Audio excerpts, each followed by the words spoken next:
नमस्कार केमिति अछंती आपण माने आशा करुछि आपण माने बहुत बहुत भलरे थिबे। बहुत दिन हेलाणी मोर गोटे लॉन्ग वीडियो आनी नथिली। आज आपण मानक पई गोटे प्योर ऑथेंटिक रेसिपी नै आछि। तले आसंतु प्रस्तुत करिबा।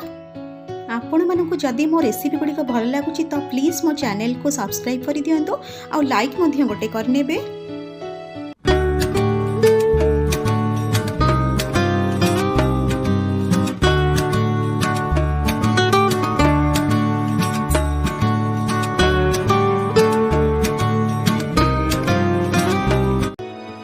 एठी मु दुईटी मीडियम साइज आलू को एहीपरि भाव में लंबा लंबा करी काटी नहीं।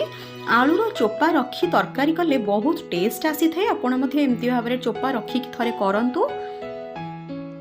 सजना छुई को मध्य एहीपरि भाव लंबा लंबा करी काटी नबा।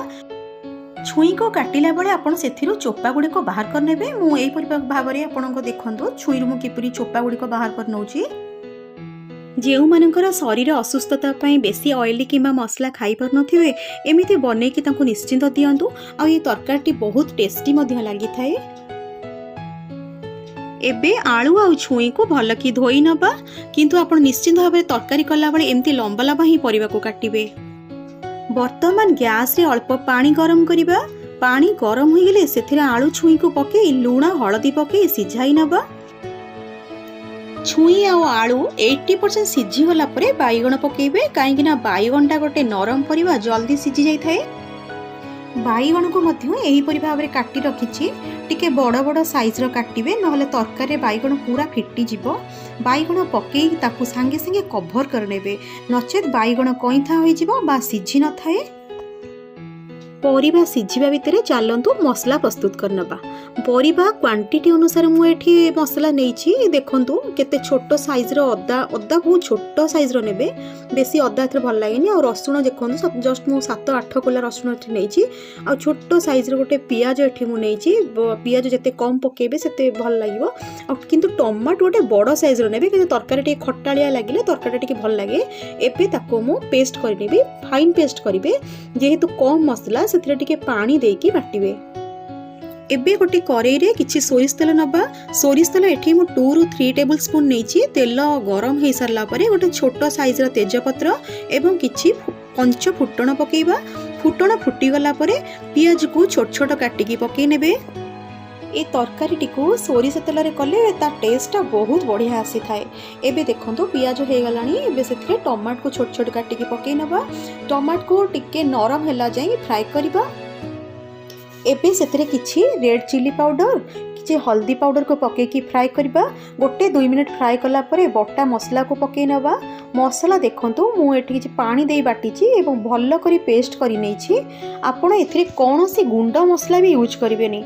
आपण माने देखि पारुथिबे मु एथिरे केते कम तेल मसला यूज करूछि। एबे किछि कसुरी मेथी पके नबा। मसला रे कसुरी मेथी पके कसिले ता टेस्टा बहुत भल आसी थाए। आपण माने आलू बाईगण छुईर बेसर तो निश्चय करिथिबे, किंतु एपरि बनई छथि कि नाही मते तो कमेंट रे निश्चित जणाइबे। मसला तो एबे वर्तमान हेई गलानी। एबे हल्का तेल ऊपर को उठी गलानी, बेसी फ्राई करिवेनी। एबे सिझा जाइथिबा परिबा को सेथिरे पके नबा। मु एठी आपन को गोटे छोटिया टिप्स देबा को चाहूची। जेतेबेले आपण नॉन वेज रा मसला कसछथि ना, सेतेबेले मसलाटी को निहाती बरे भल कि कसिबे, किंतु जेतेबेले भेज आइटम बनौछथि तापे मसला कसला बेले मसला को सब बेले मन रखंतु हाफ फ्राई करिवे।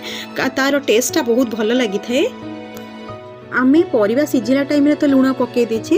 एबे पानी मध्य आपण देखंतु अल्प देकी बॉईल करिवे, कारण एथिरे पानी बेसी भल लागेनी। तरकारी झोल एथिरे बेसी भल लागेनी। एबे सेथिरे मु 2-4टा कंचा लंका को काटिकी पकेई नेछि। लंका टोटाली ऑप्शनल, जेहेतु मु आगरु किछि लंका पडथिरे पकेइनी तो पछरे ताक पकेई देकी अल्प समय फुटेई नेछि। ताकू 5 मिनिट पई फुटिबा को छाड़ देबा। ए करी रे बड़ी और धनिया पत्र आपण माने निश्चय पकेबे। जेहेतु मो पाखे अवेलेबल नथिला तो मो पकेई पारलिनी। गैस एबे ऑफ करि नियंतु। 5 मिनिट परे गरम गरम छुई आलू जीरा तरकारी भात सहित सर्व करंतु।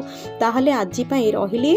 पुणी थरे आपण मानक सहित गोटे भल रेसिपी शेयर करिवि। रहिली, धन्यवाद।